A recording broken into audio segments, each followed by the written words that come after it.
This is the 2017 Carver C37. Now, Carver's been around for a while, but this style, these lines are still fairly new. And other than just looking pretty sleek, they hide some wonderful design elements. The biggest selling feature is that you don't need canvas anymore. What a lot of us with cruisers feel like we spend an inordinate amount of time doing is putting the canvas up and down so your boat feels like a floating tent. A luxurious one, mind you, but a tent. C37 feels more like a floating condo because just like that, we are tidied up, party all night inside. Before we go in there, the exterior cockpit is nothing to overlook. A large table with wraparound benches. If you want reprieve from the sun, you're covered on the C37 coupe with a built-in sunshade. And for my kind of reprieve from the heat, there's an ice maker. Or you have the option of this being a refrigerator. Opposite, there's storage built into the otherwise dead space, a theme that continues throughout the boat. Even in the engine room, housing the twin Mercs, there is a ton of space. And the transom storage even has dual access, both from the swim platform and also by lifting up the bench cushions. When you do slide those glass doors back open, they lock into place so you can run at speed without worry. And inside, as is the new style with the modern cruiser, down below is reserved just for staterooms and head, while the entire common area, galley, and entertaining space is on the same level as the exterior cockpit. In the floor, using up a lot of that down below space midship, is a storage room that can only be described as massive. There's a wide bolstered helm bench, and though the helm unit itself is a little plastic looking, what's on it needs no improvement, including a massive Raymarine chart plotter and multifunction systems display.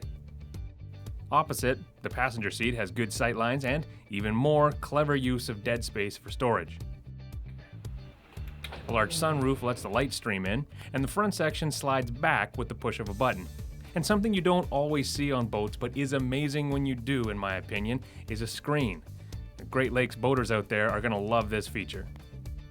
Now there's dual vents that slide open on either side, including one at the helm, but they're a little too far back. And there's no vent up front in the windshield, meaning on sunny days like this, it can be a bit of a greenhouse if you don't have the AC running. The two staterooms aren't intensely large, but have good-sized beds and 6.5 feet of headroom, along with, you guessed it, a lot of storage. In the master at the bow is a clever use of space along the ceiling line with multiple deep cabinets. And there are twin hanging lockers in here as well. On the starboard side is the guest stateroom, in which the mattress takes up most of the real estate, but you don't really hang out in the rooms down here, so that's fine. There's also a large hanging locker for your guests. Across on the port side is the roomy head with just as much headroom as the rest of the area down below, and a separate good-sized shower. Idling along quietly, the C37 coupe makes those no-wake signs seem as literal as ever. And it glides nicely onto plane, as slow as 16 miles per hour, but the low 20s around 3,500 RPM was more comfortable. Handling was impressive, and sailing past 40 miles per hour was unexpected to say the least. Our camera boat driver couldn't stop commenting on how hard it was to keep up with the C37 and how good it looked at speed. Seeing the footage, I totally agree. Pushing this along are twin Mercruiser 6.2-liter, 350 horsepower gas engines with Axius joystick control, which makes handling a lot easier, especially backing into a slip. So top speed of 43 miles per hour on a boat this large is a true wow factor. Another wow factor that's sure to impress your neighbors at the marina is how little wake it kicks out when it's idling along. Well done on the hull design.